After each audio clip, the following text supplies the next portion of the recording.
What's going on, everybody? This is Drew here. I want to welcome you all to a brand new episode of Phoenix Down.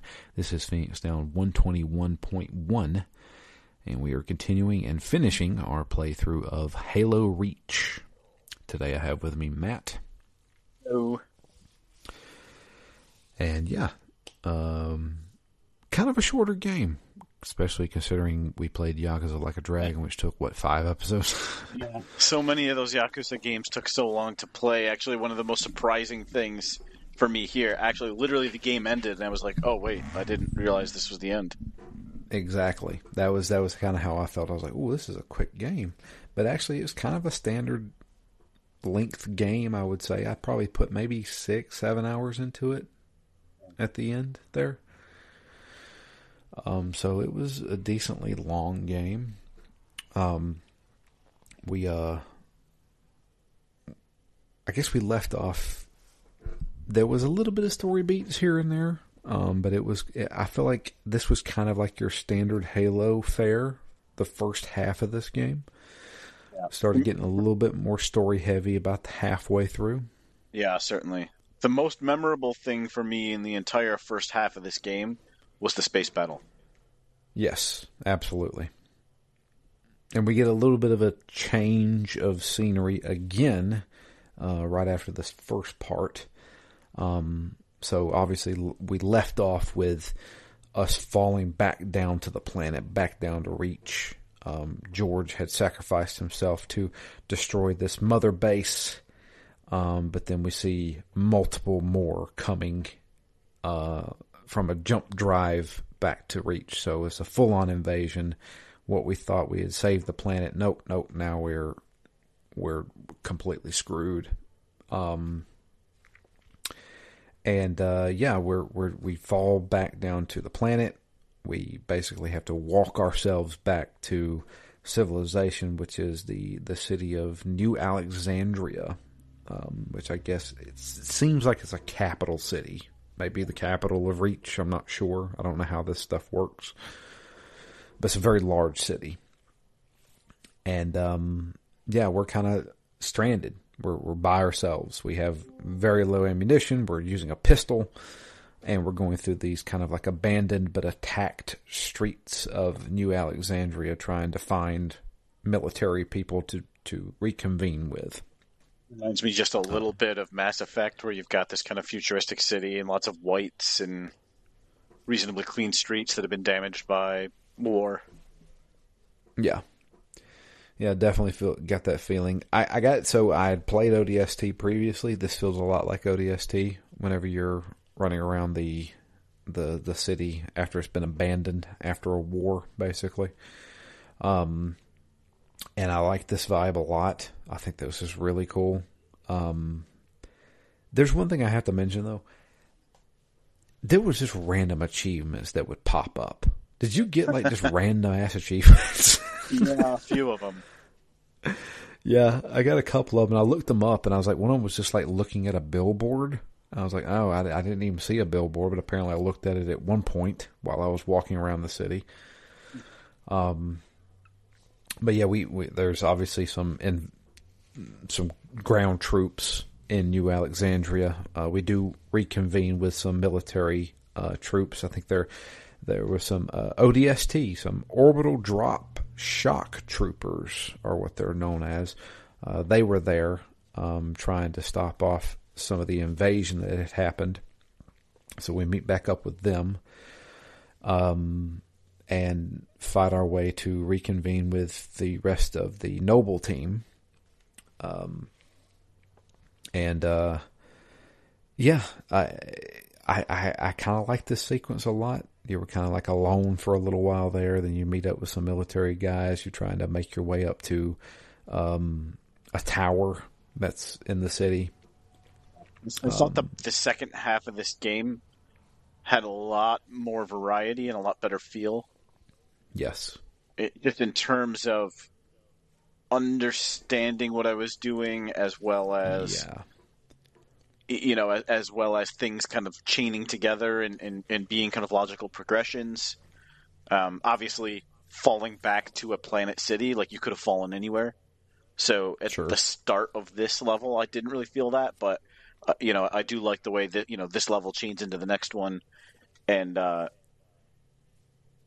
it was good in this level to kind of be in a city for the first real time because in my mind, the first half of the game is more pure what I consider Halo to be, which is just those little skirmishes where you drive up and over a hill and then all of a sudden something happens and now you're running around this small area in that's what it is. It's just that skirmish against 5 or 6 or 8 enemies or 10 enemies, and the same thing we discussed, kind of that loop.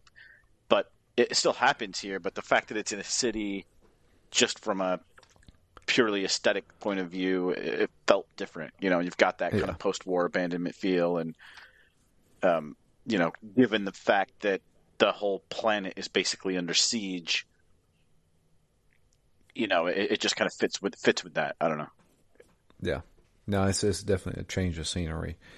Usually, like you said, you're in most Halo games, you're out in the wilderness somewhere, the forest or the desert or something, running around like almost uninhabited land. Yeah, or outposts And and stuff. exactly. And So, I'd say both for good and for bad. The game moves really quick, like one level into the next or one area into the next. I feel like it's a very fast-paced game in that sense, even during the slow parts. Like the slow part is a dedicated slow part. It's never really a slog to figure out what to do or where to go. It's real quick pacing and getting you from one fight to the next and to end of the level fight. And while I almost would have liked to sometimes take a step back and not necessarily BioShock levels of enjoying the environment and taking it in, but a little bit of a slowdown might have been good. But on the other hand, it was so fast paced. This game, even though I would say, yeah, it's definitely a short game relative to most of what we've been playing recently, it felt even shorter than that to me because I felt like I never really stopped or got bored. I was just kind of moving one thing to the next, one fight to the next, and all of a sudden the game's over. yeah. Yeah, it definitely felt like more of a frantic thing. Like, go here, do this, do this. All right, go here, do this. And they give you a lot of direction. Like, all right, go here, finish this. Okay, since we've did this, now we have to do this kind of thing. And The it's moment to interesting that moment. they never give you like that arrow or the line of just follow this line, but the levels are Yeah, kind of clear enough, and the skirmishes are kind of wide open, but the levels themselves are pretty directional, so you kind of just move forward, and you'll keep going until you get to the end of the level. yeah. I didn't really get lost much. No, I never really got lost much. There were there were some times where they would give you a marker to go to, particularly whenever you're in the open world area, kind of like you're flying around or something like that. But yeah, like a lot of times they just give you like keep moving east, and so you can look at your compass and say, I'm moving east, and look for a door. Yeah, there's the door, kind of thing. So they do a good job of that, and I think like especially in modern games now, modern games will just give you like a trail to follow. And Almost make it too easy. Halo, yeah, Halo's never really done that. Halo is kind of like just this is a it's not even a semi-open world. This is an open arena, and do what you want. Dispose of these enemies however you want, and then move on from there, or just run by the enemy. So toward the end of this game, there were a lot of firefights that I got into. Who I just booked it right through them and made it to where I needed to go because it also the game kind of pushed it that way. They were like, get there as fast as you can kind of thing. Screw these guys. Just run by them. We need you here, kind of thing. And I actually like that about it. Like most games would have you like, nope, this door is locked until you kill everybody in the room. And Halo, they're just like, oh, you just ran by those guys? Go for it. Keep going. Keep going. It's a little bit kind of reinforcing that, like, choose how you want to approach the battle, and if how you want to approach the battle is to run, okay. Yeah. Yeah, like I feel like Far Cry does a pretty good job with that. Like Far Cry obviously gives you like an outpost where you have to kill dudes, and like you do it however you want to. You want to call in an airstrike and just carpet bomb the dudes, go for it. You want to do it stealthily using a bow and arrow, go for it. However you want to do it. And Halo, that's one thing I have to give Halo. They've always done that. Like even from the first Halo, they're going to give you an arena and say, "Here's your bad guys. Do what you want." And you want to throw grenades, go for it. If you want to go up and stealthily try to kill these dudes, go for it. And they give you the tools for that. Do I feel like? So we're going to go back to the Doom talk. Do they give you the tools for it? Yes. Does it play? Does it play as good as it should? Probably not. I will say that. When you were spotted, you are going to have to basically kill everybody there, unless you run away from them, like run to your objective. In Doom, it is, here's your arena. You can look at the arena all you want to. You can run around it. When you activate this thing, your enemies are going to show up. So it's basically like they're giving your preliminary, observe your area, see where all the pickups are, see where the ammo is, see where you can jump and stuff like that. Now activate your enemies. You know your arena. Use that information to your advantage. In Halo, you're giving an arena. Your enemies are already there, and you kind of have to be more tactical with how you handle things. The problem with Halo has always been is it's kind of haphazard. Once you start the firefight, you're going to have to think on the fly. And most of the time it is circle around dudes, hide behind a rock, shoot guys when you can. So I don't know. I feel like I'm negative on this game more than I am positive. When truth be told, Halo Reach is probably the best Halo game I've played. I'm going to go ahead and say it. It really is. I think to a T, this is the best Halo game I've played. And it's Halo honed. Yeah, that's the best. That word right there is perfect for it. It is honed. So when you say Halo, you know what you're getting into. If you want the peak Halo experience, Halo Reach is probably the best one. So that's the best way to put it. I've never been a big fan of Halo, but if I had to choose a Halo game to play, it would probably be Reach. That's. I probably should be saving this for the end, but whatever.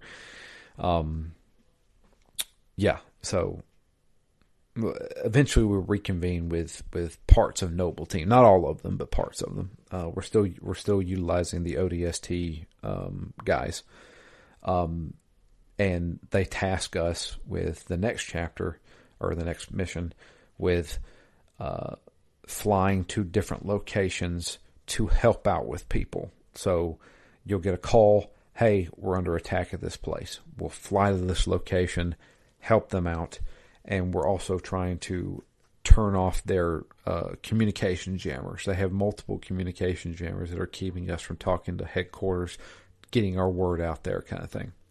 So we're trying to find these locations, stop the jammers. At the same time, we're also getting calls of like, we're under attack, come help us out. And we fly to these different locations. How long did it take you to figure out how to fly? Not long. It took me about 5 minutes. I was like, okay, it keeps saying hit A. I'm holding A and nothing's happening. What is going on? So A is to continue with the altitude that you have. Lock it, basically. Yes. Left trigger is to go up and down. That's what I wanted to know. I tried every button. I tried everything. And I was like, what the hell makes me ascend? That's all I want to know is how do I ascend? It's like that accurate flight simulator, Flappy Bird, where you have to hold left trigger to go up and then gravity pulls you back down. Exactly. You hit A to stop and you descend. You hit A again, you stop. And if you want to go higher, you hold down the left trigger. Got it. Okay. As soon as I figured that out, I'm good. So, There were a couple uh, of memorable parts in Mission 7 though. Before we get to the flight, okay. for for me, there was just two things I wanted to mention. There's one big like kind of an arena fight in you're like in a big atrium, and I think there's like an elevator you're waiting on. Uh, It and reminded me of like a train depot or something like that. yeah, maybe that's what it was.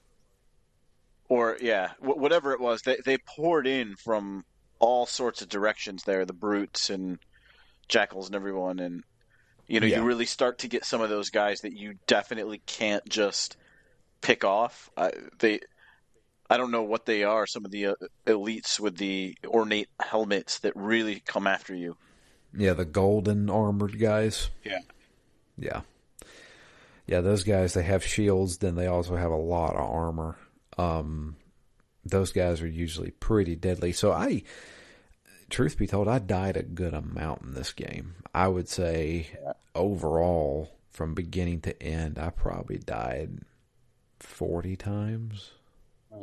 I definitely died a There lot were, more in the second half. I probably only died four times, I think I said in the first half, but it was probably more like 20 in the second half.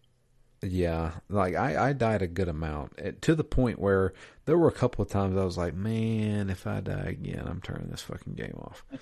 Yeah, it was one of those I was like, that was bullshit. Like there was a couple of times where I'm like, I just died. I'm like, oh, something blew up next to me. I don't know what it was. It wasn't a bomb. I don't know what it was. It killed me, but I died, and I was just like, that's bull. That's bull. I actually So, took two or three deaths in that atrium train depot just by accidentally killing civilians, I think. oh really? You Yeah. accidentally shot a bunch of Well, a civilians? few too many grenades, I think, that went off near them. Gotcha. Apparently, that's Yeah, frowned upon. I did not. So I didn't. I never got a game over because I killed too many civilians or too many friendlies. But yeah. One other So part was where you have to. Is it?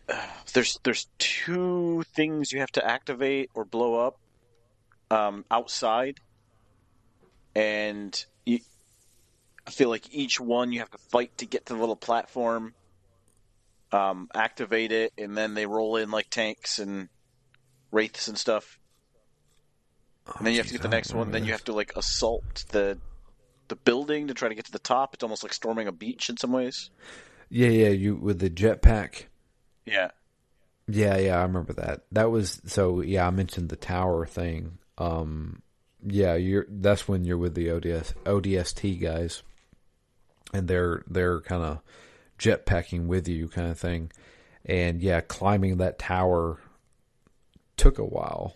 Like that was multiple checkpoints of jumping from one point to another and having a bunch of dudes there. I didn't mind that part either. That was actually really good. That was whenever you clear the landing pad, and then that's when they bring you the ship that you're going to be piloting. And then there was a separate one that was all the way down on like the ground, the earth, and you have to take out two missile batteries. Yeah, I remember that. Yeah, yeah, And there's an open like grassy spot in between the two, and I found myself kind of going back and forth, and you have to kind of fight your way up the stairs. yep. I Um, remember that now. but yeah, I don't know. There are a couple of those points where like, yeah, I mean, I guess you're taking out two missile batteries to protect the area from incoming ships, but for me it was really more just about it's two platforms and then we're going to storm the building and you got to clear the stairs. It was more about that kind of minute to minute tactical, like how do I get to the next section. And for me that was one of the more chaotic ones because as I was turning and trying to go up the hill to the building, all of a sudden now there's tanks and stuff shooting me from behind because they got dropped off by a ship. So that for me was one of the better moments of somewhat the sloppiness that you mentioned, but somewhat that fight chaos where it's not clear cut and just go down a hallway and then you're done. They really do kind of throw things at you from all directions, and sometimes I'm sniping people. I took an attempt where I tried to take over one of those little I don't know if they're called wraiths, the little purple single seater Oh, that's the ghosts. ghosts. Often I'm trying to take one of those and then ram it into a building, and sometimes they put those little like balustrades up so you can't get through, and I'm trying to be like, all right, can I somehow hop it, actually take this vehicle into a building, and have my unlimited ammo that way? So I probably spend a bit too much time trying to do that one exact thing over and over in this game. Right. But yeah, make it to the tower, clear the landing pad, and that's when they bring us our ship, and that's where we go from location to location, basically helping out people in need as well as taking out their jammers. I thought this was really cool too, just as a different, a pretty different level structure, level style. Yeah, so it's definitely one of those where there is air combat where you're shooting down stuff on top of landing, getting out, and doing, firefight combat on the ground kind of thing. So drop off, go somewhere, finish this, kill these guys, stop the jammer, get back into your ship, fly somewhere else, shoot out some ghosts and stuff like that, then land somewhere else, take out a jammer, help out these guys, they're needing help.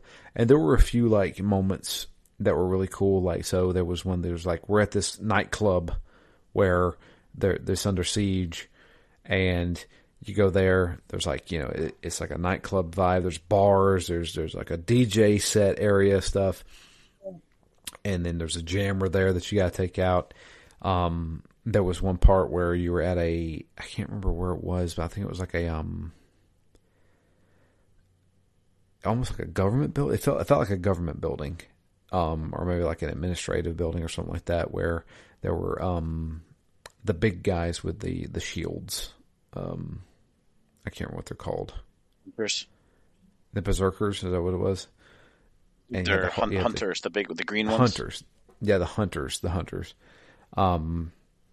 To take those guys out, take out a jammer there, and I think there was even another one where there was a jammer where it was kind of like a trap that was set up, like there was nothing there, but when you turned off the jammer, you got ambushed kind of thing.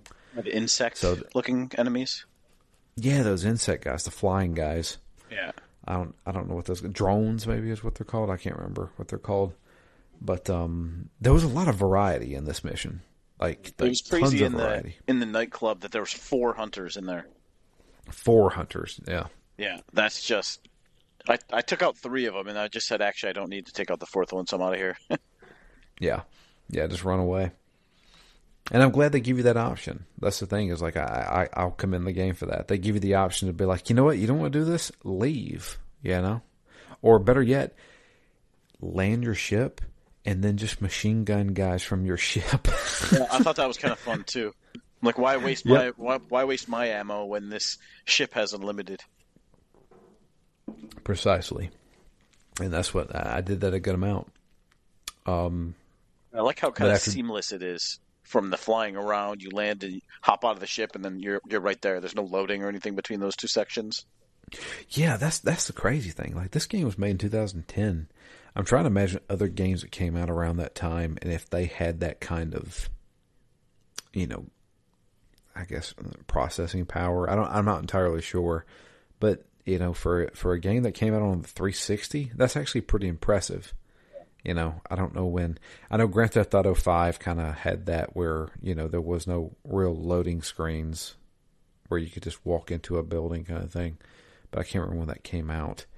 But no, that and I still say it. I still say it to this day. Graphically, this game looks pretty good. It does. Like I liked it. I mean, I don't know what the upgrades are from the Master Chief Collection or whatever, because that's what I'm playing it on. But the Master Chief Collection or not, this game still looks pretty stinking good, especially toward the end there, where you had like the storm in the background with the lightning and stuff. I was like, this looks really cool. Like, I really liked how the visual effects and everything looked. And I'll say the resolution is up. Like, I'm playing it on the PC, so I expect it to look sharp. and it has whatever graphics, whatever effects they've been able to build into it. But for me, some of the most striking things are kind of the color schemes and the way they set things up. Like later on, here with the storm, it's really cool. Later on, you've got this like far off in the distance, this really big raging storm. Or even in the first half, I don't know what level it was, maybe like the third level or so, where it's like night and it's very quiet when you land, and everything's kind of like bathed in this purpley light. Like Mm-hmm. there's something just about the color scheme and the art direction of this game. The purples, the turquoises, they're very vibrant colors. It very much does not have kind of the muddy brown shooter look, and Halo never has, but I feel like they almost amped up the colors a little bit in this game. Yeah, It looks yeah. really good. Halo. That's one thing I had to say about Halo. Halo has always been a very bright game. It's a very colorful game, and it gives off this cartoony look, but also trying to stay realistic. It's weird. It's almost like a. The only thing I can compare it to is like a cell shaded kind of game. Like Borderlands is very cartoony looking, but it's also very realistic looking. It's weird. It's like it gives off like an animated look to it. Yeah, and some of that kind of cartoony feel is exacerbated by some of the humor, like the grunts and stuff acting kind of goofy.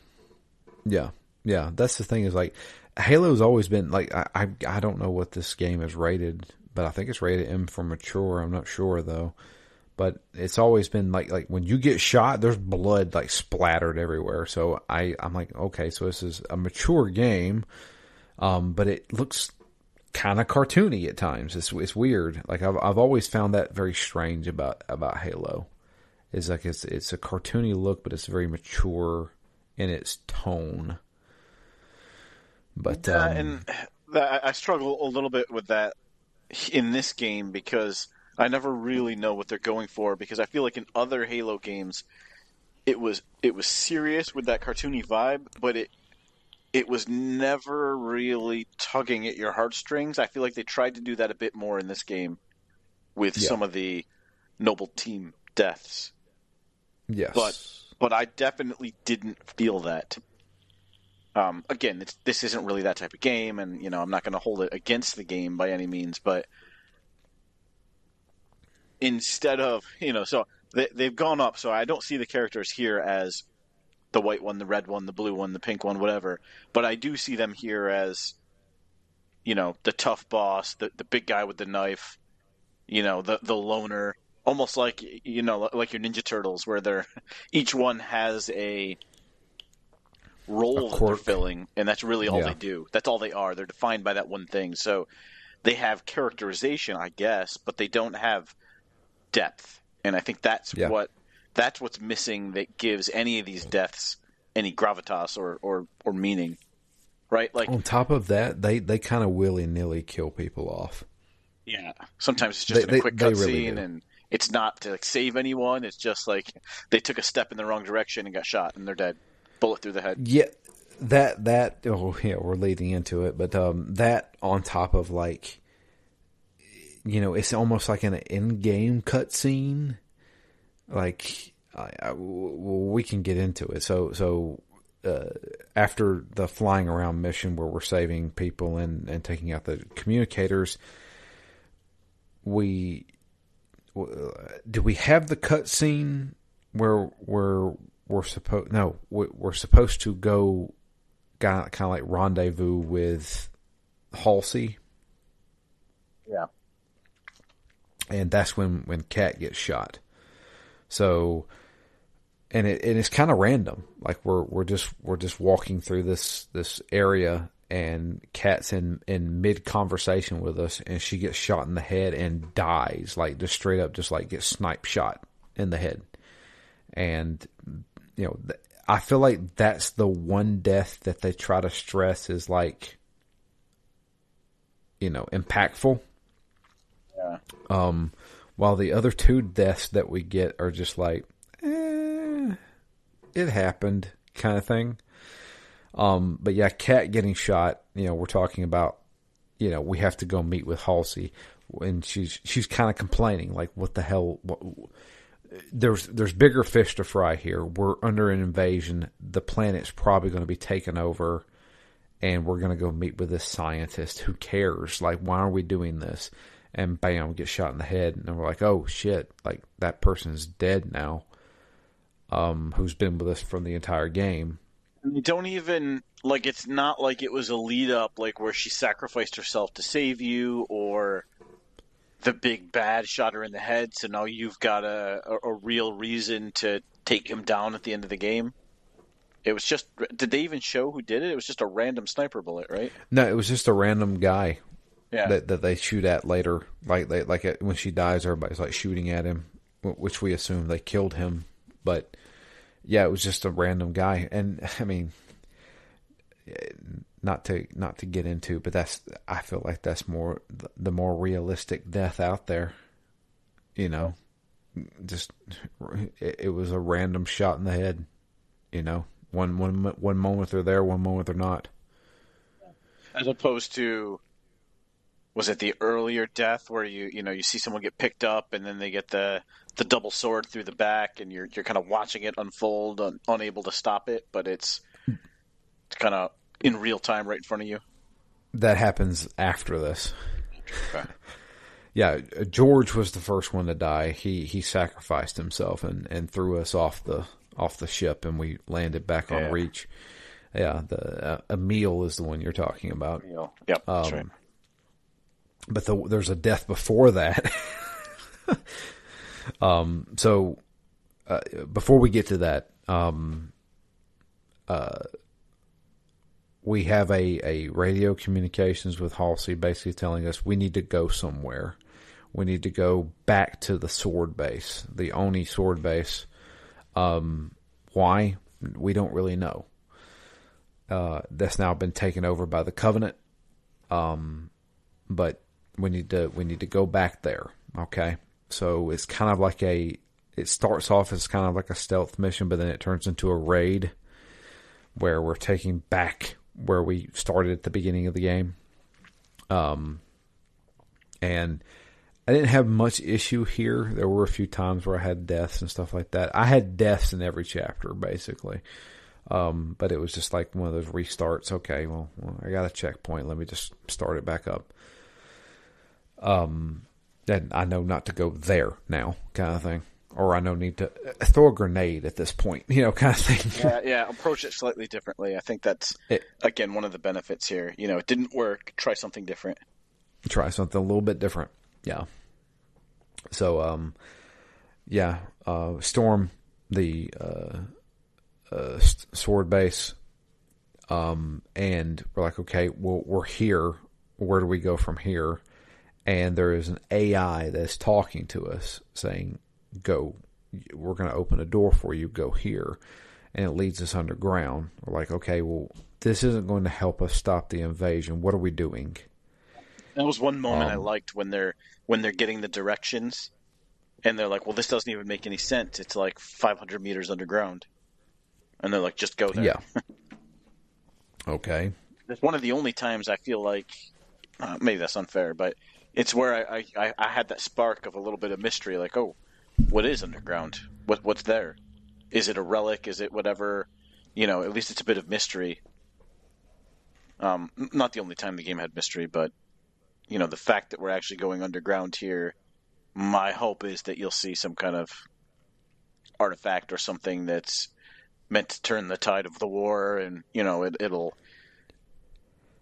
In some ways, that does kind of catapult to the rest of the game, but for me, this is not quite the beginning of the end game, but in some ways, everything from here is at least logical and sequential, whereas a lot of the things up until now have been a little bit scattered. Yeah. So, leading underground, we find this kind of top secret base. It's a research facility where they have uncovered ancient civilizations that were advanced beyond our comprehension, which we know if we've played the other Halo games is the precursors. the precursors have developed some kind of technology, which then leads to I act like I'm an expert at Halo. I'm not an expert at Halo, but I know some of the story. The halos, basically, which are these giant rings in space that are actually a weapon that can be used. And humans, the Covenant, nobody really knows how these things work, but Dr. Halsey has been studying this technology for a while now and think they have cracked the code. They also found something in this underground relic that is very important to this cause that could turn the tide in this battle that we're having. And so we go underground. We find we're at this relic, this almost like an ancient temple kind of thing, or a base of some sort, where they kind of set up a research facility. So it's like a ancient temple with a modern base next to it, kind of thing, right?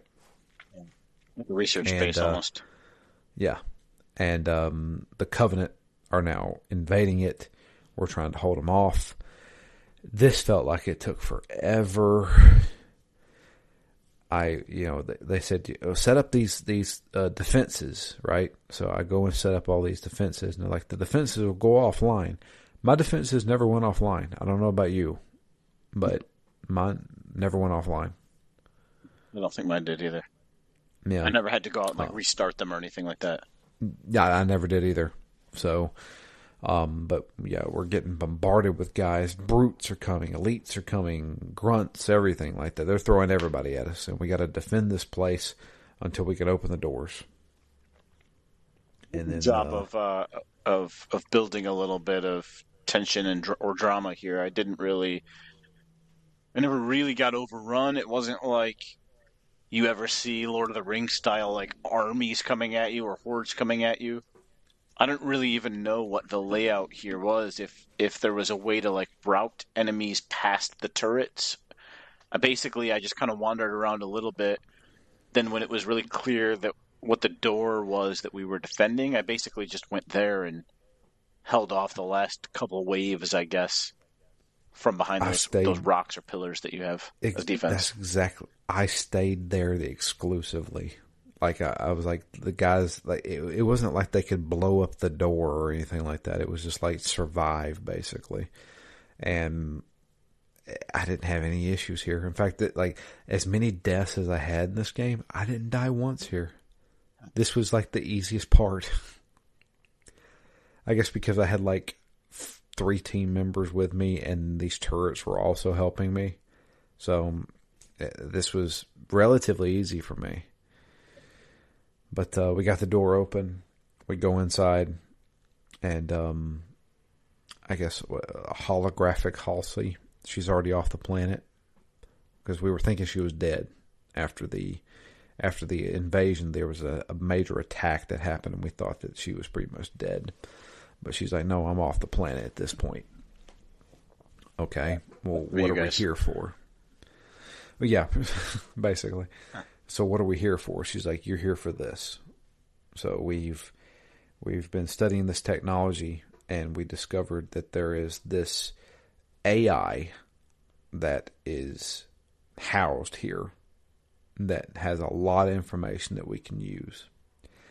We need you to get this off the planet as soon as possible, because Reach is gone. Reach is screwed. We're never going to reclaim this planet. We need to get this AI and this technology off this planet before the Covenant get to it. Okay. And they give us a little snippet. It's this little AI of a woman. I already know it's Cortana. We come to know her well. Yes. So it's the AI that is with Master Chief throughout the majority of Halo. Cortana, this is the technology that we need. So we have this AI, and she has chosen Noble 6, which we never know this person's name, but she's chosen Noble 6 to be her carrier. Take me off this planet. Got it. So that's your mission. Get her off this planet. All right. Well, there is a carrier ship. We got to get it to the carrier ship. This is a mad dash to get there. Okay. So that's priority number one. And that's basically the rest of this game is getting to the carrier ship, making sure she gets on the carrier ship, and then send her off. Got it. Okay. And this, and like you mentioned before, the first half of this game, we were just like, go here, do this, go here, do this. And it was kind of haphazard. This, we have a structure. We got something. We got the payload, right? Take the payload to where it needs to go. Got it. Okay. And all the story beats and all the moment-to-moment action is about getting this payload to where it needs to go. Got it. Okay. And I'm fine with that. And they're going to throw a lot of stuff at you. Okay. And I like that structure. Give me an objective. Don't give me an objective and then give me another objective. Give me a main story quest, and we're going to pursue that for the rest of the game. If you throw me off track, that's fine, but as long as I know what the end goal is. Exactly. Like it feels like we were doing side quest up until half of this game. Yeah. And now we got a main story quest, right? So, all right. Now we, as Noble 6, we kind of separate. So Emil and Noble 6, the guy we're playing as, continue on together, while Carter, the leader, is off somewhere else. I don't know what he's doing. And so we're going through what I can best describe is a desert. It's not even a desert, like desert caves. Is the definitely go best through way? Canyon at some point. There's some caves. Yeah. There's a little bit of desert. Yeah. Yeah. I guess canyon. Yeah, that would be the best way to describe it. There's a lot of like flying enemies there. The bug guys, the drones. Mm. And we're trying to make it back to the surface essentially. And we've already, I think at this point, before we got into the underground area was when we finally got to use the tank. And I think here it's mostly the Warthog and some other vehicles, but they're definitely, I feel, amping it up a little bit because, you know, we've had the ship that we used in the last level, the city level, and then you've got the tank. So you end up with quite a few different vehicles, almost like a vehicle per level that you're using. That's kind of unique. Yeah. There's less of one in this level, but you do end up having a fairly lengthy driving section here. So the lengthy driving section you're talking about, is that on the ATV? Yes. You think it is? Yeah. Where you have to make your jump at the end? Yeah, on the caved in street, basically. Yeah. So, fun fact, did you do that on an ATV driving? Yes.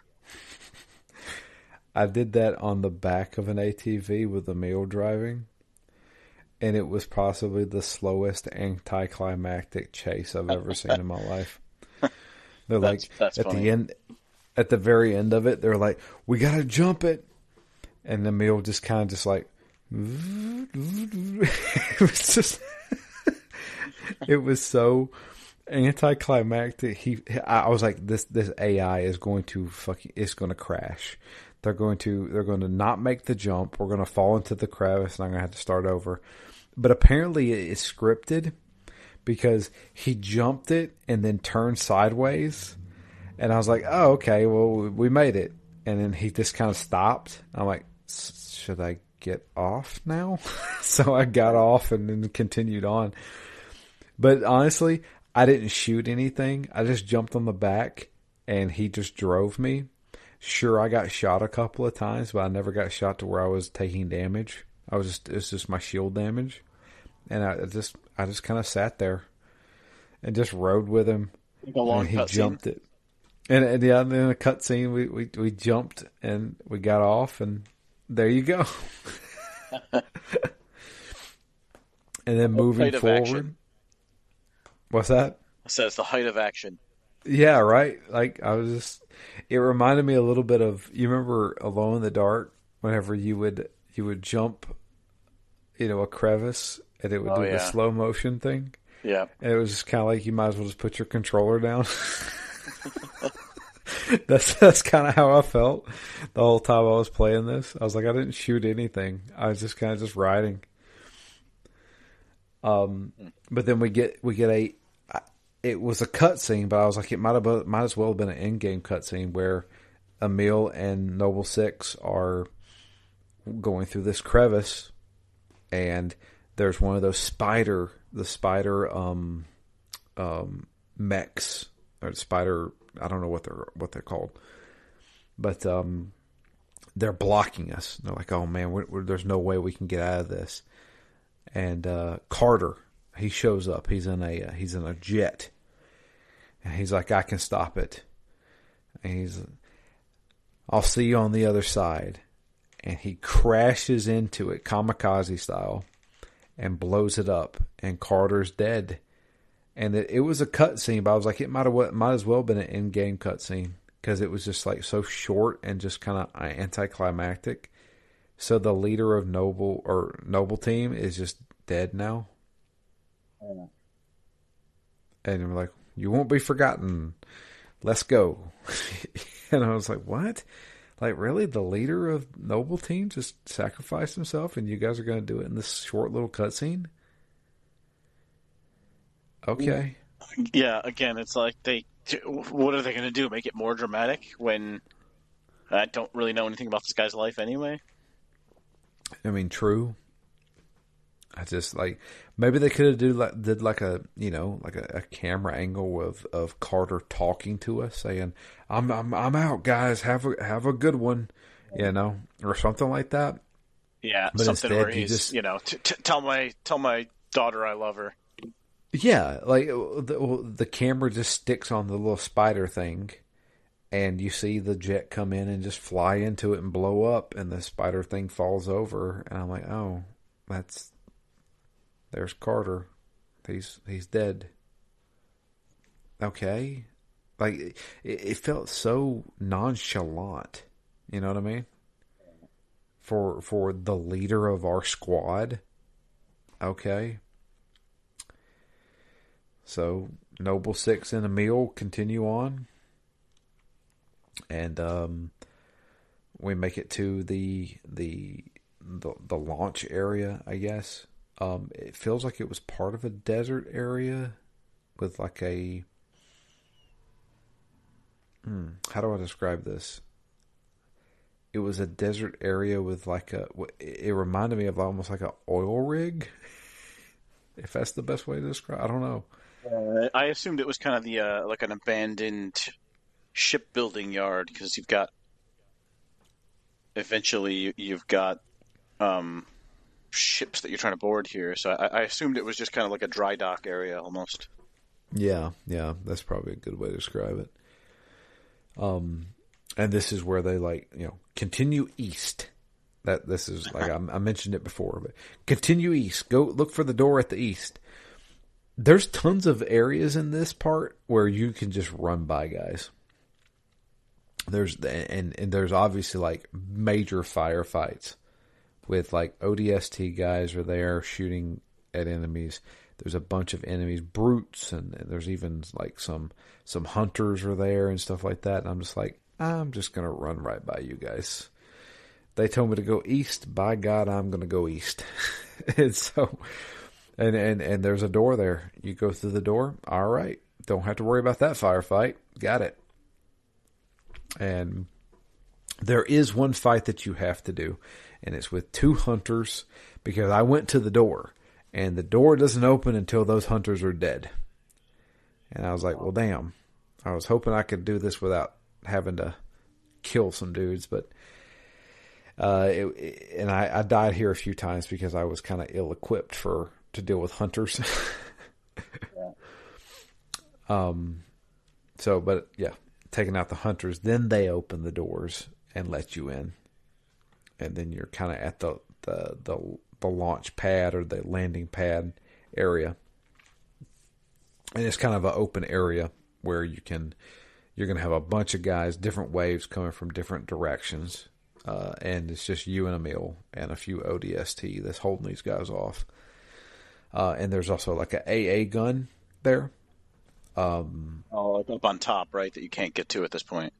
Yeah, you can't get to until afterwards, but you have to fight off these waves.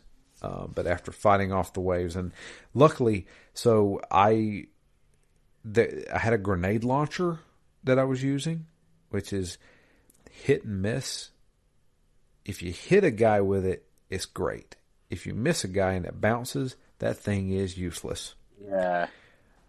But killing one of those golden elite dudes that have the gravity hammer is awesome.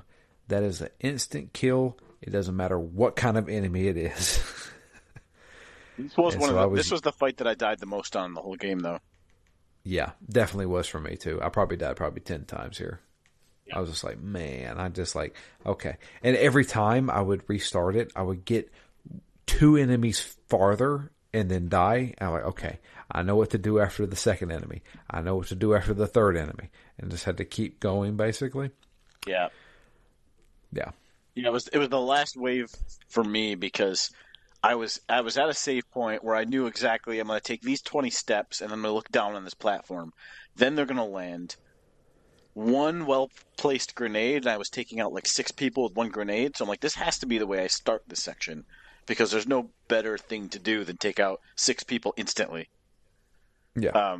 But then after that, I felt like there were some of the elite brutes with gravity hammers coming at me from a few different directions, and a couple times they just got me and I didn't see them, and a couple of times I tried to take one out and I was being a little too brave and I should have actually just run away and reloaded or something. So again, I it's one of those battles that I think Halo does do well, because whether I would shoot to the outskirts, whether I would hole up in a building, whether I would go guns blazing or really try to snipe people, I mean, I took a little bit of each approach and just tried to hodgepodge my overall approach together, and eventually it worked, and I felt like I was gaining more and more of the pattern, like you said. Every time you try it, it's almost a roguelike in that sense.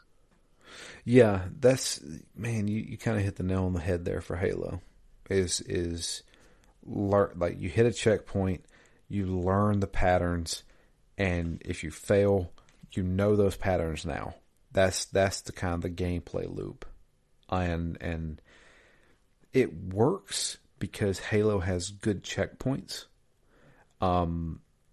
It can sometimes be frustrating because it is a lot of trial and error, but it's not. That's not the whole game, If it was all just trial and error until you got to the end of it, man, that would be annoying. But there are times where you can kind of run and gun and it works. But like you said, sometimes you have to run. Like sometimes there's 3 elites there. I can take one of them out, but I can't take 3 of them out. And, take that one out and then run away, regroup kind of thing. And I feel like sometimes I'm playing this game wrong. You know what I mean? Mm-hmm. I feel like I am the Doom Slayer. I should be able to kill all 3 of those guys. Nope. I'm just a dude. I need to shoot that one dude, run away, regroup, and then come back and take the other 2 out. And I don't play it that way, and that makes me die. So, yeah. I feel like toward the end of this game, I kind of learned that.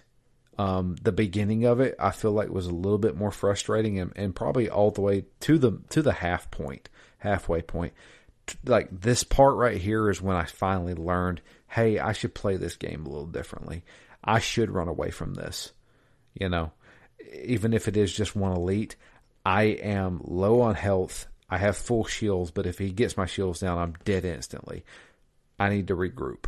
I need to go find some ammo. I need to go, reload or whatever kind of thing, and then take it on. And I feel like this game is short enough to where I finally learned it at the end of the game. Yeah. And I feel like if I played other Halo games now, like if I went and played like Halo 2 or Halo 3 or something like that, I would be like, okay, I'm equipped with the knowledge to take on this game and play it how it's supposed to be played, not how I want to play it. But the game was short enough to where, like, I finally learned how to play the game at the end of it, kind of thing. Because I'm so used to other shooters. I'm so used to other games and how they play. And Halo plays differently from those games. But yeah, after holding all those guys off, we get our final death. Well, I'd not say final death. We have one more death after that. We have our final noble team partner death. Emil, we see him as we're struggling to hold off all these guys. Emil gets stabbed with a energy sword in the back from an elite as he's getting overrun, and we have to allow the launch ship to leave. So we take the AI off of us, take Cortana off of us. We give it to I don't even know who that guy is. They showed a guy, General, I guess. I don't know what he was. Yeah. We give the AI to him. And he's like, get on. And Noble 6 is like, I'm not getting on. You guys have to have backup to get off this planet. I'm going to hold them off. So they get prepared to launch, and we have to hold off the incoming aerial fight that's coming in. And we get on the AA gun, the anti-air gun, and start zapping dudes out of the air to hold them off before, so that way we can have the launch and leave off Reach with the AI. And I didn't have any issues here. There was just a lot of charging up the gun and shooting ships out of the sky. It's a pretty slow charge, so you have to. So you spend as much time waiting as you do actually blasting, but yeah. You definitely do take down a lot of ships in a short time. So it definitely feels like a powerful gun. Mm-hmm. But we hold them off long enough for the ship to launch. They get off Reach, and the game technically ends there. Ship's off. Cortana is talking to the general, and you see the ship slowly approaching a halo in the distance. And then you get the epilogue, where you take over as Noble 6 after the ship had launched. This facility is now under siege, and you get the final mission objective of survive. And they throw everybody at you. Every elite, every grunt, every jackal, they're all coming after you on this hill. And they give you a lot of weapons to fight them off with, but unfortunately, you are supposed to die here. In fact, you're starting to get like shatters in your helmet, which I thought was a nice touch. Yeah, that's kind of cool. The cracks in the helmet and stuff like that. And when you finally succumb to the waves, it shows the elites approaching you. You take your helmet off, and you're seeing through the vision of the helmet. The elites come up to you and stab you with an energy sword and basically overwhelm you. And then you finally get the ending cutscene with Halsey telling you that, or saying, basically making a speech of your bravery and your memory will never be forgotten. Reach may have been lost, but what your mission that you have completed has saved humanity. And we wish that you could see it, but your memory will live on through I guess this. I don't know. There's a sense of closure there to have literally sacrificed yourself to ensure that humanity can survive. Yeah. So, getting Cortana off Reach and in the hands of humanity will save humanity. And that's where it leaves off.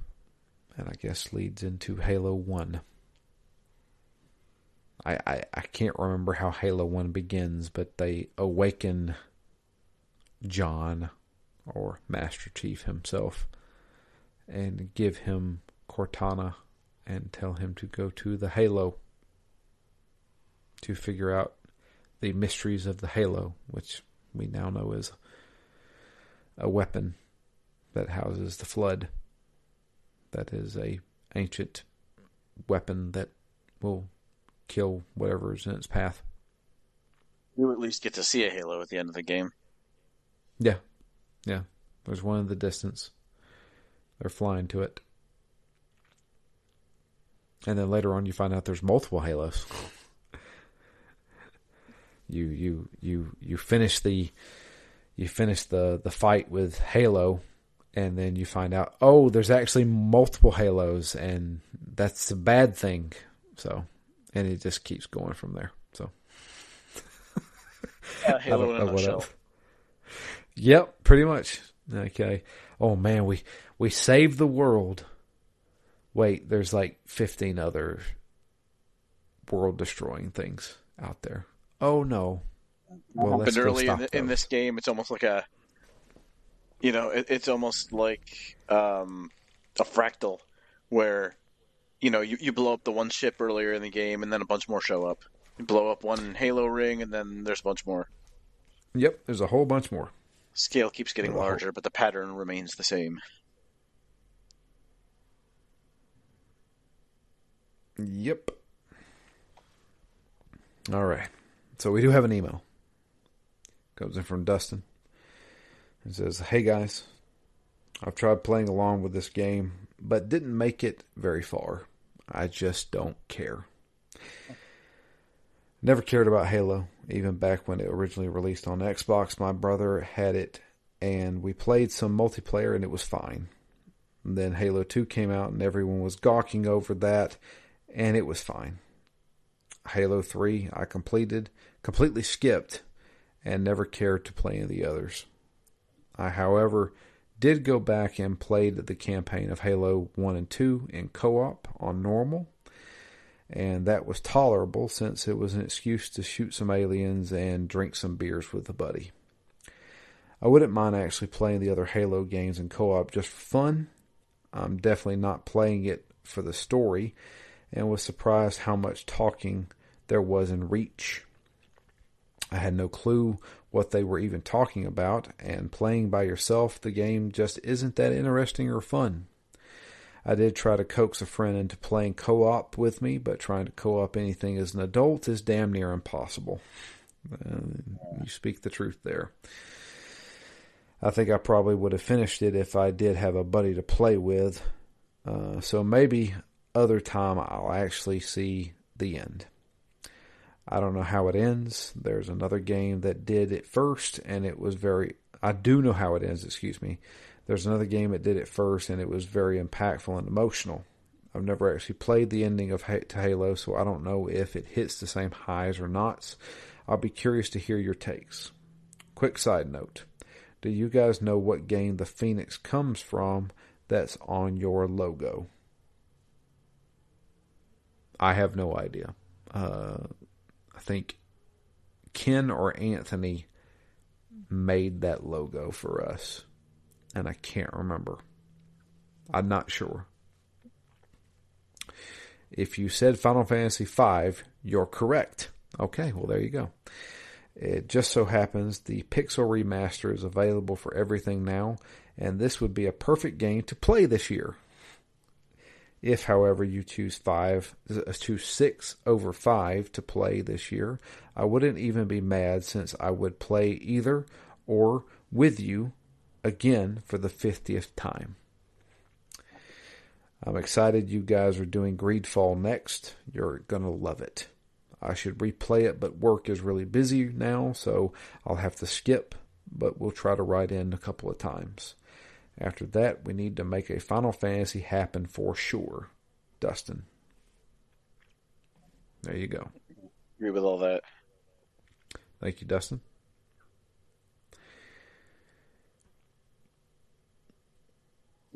Yeah, I'm looking forward to Greedfall. And again, this game, when I played this originally, I feel like almost every game I played was an 8 to 12 hour game. The moment this game felt ridiculously short. Not that that's a negative. Like I said, I do think it was a very tight game, especially for me. It really came together in the second half, where the stakes are a little more clear.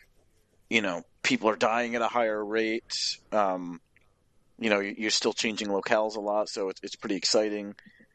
You know, and you get an actual mission here at the end. So, I definitely enjoyed the second half more. Had there been an extra 50% of the game and it was fleshed out, I think I would have been okay with that. But I in some ways, I feel like we did this game a disservice, because while this campaign was fine and it was tight and it was short, I feel like when Reach came out, the campaign was not the draw. And, you know, as we mentioned a little bit last week, you know, there's Forge and there's multiplayer and there's co-op, and it would have been great if we could have done co-op, because, you know, some of my favorite Phoenix Downs have been when we've been able to co-op some games.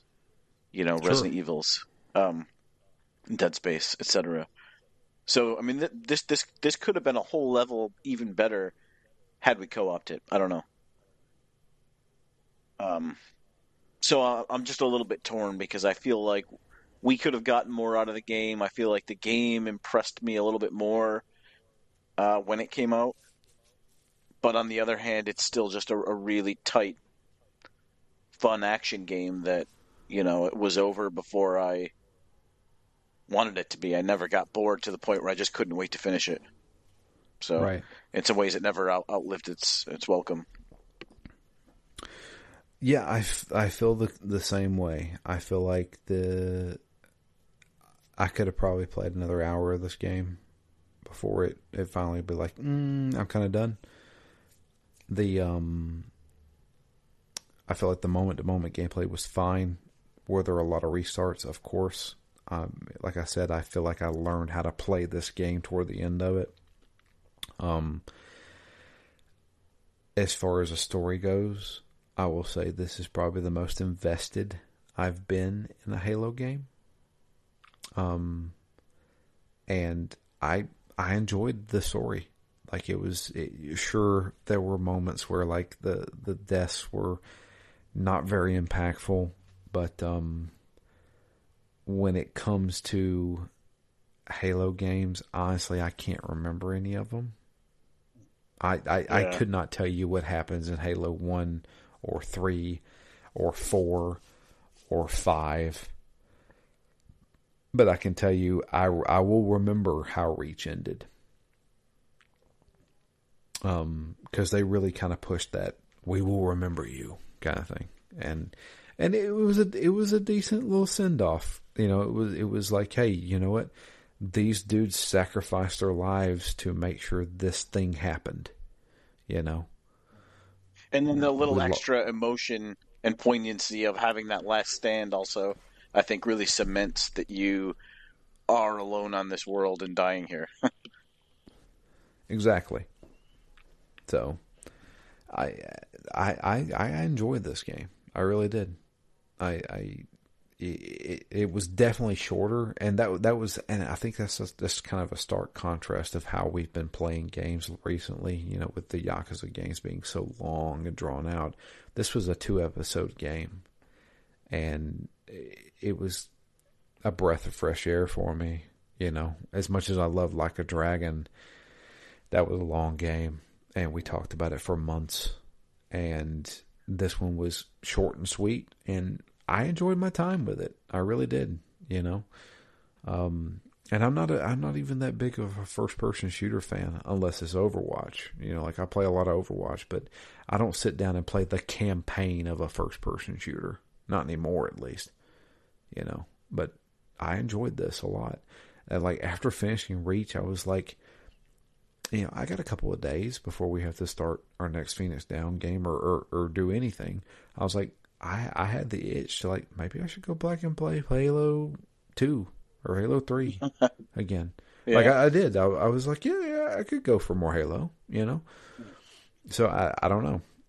But I got the Master Chief Collection. It's on Game Pass. I can play it whenever I want to. So, you know, if I got an hour to kill, I could boot up Halo and play a level or two, you know? So I don't know. It definitely, I would not say it revitalized my feelings on Halo. It's not like I'm going to go load up Halo Infinite, because I put maybe 3 hours into Halo Infinite, and it's a fine game, but it was like, I'm not invested in the story. I don't know anything about Halo really.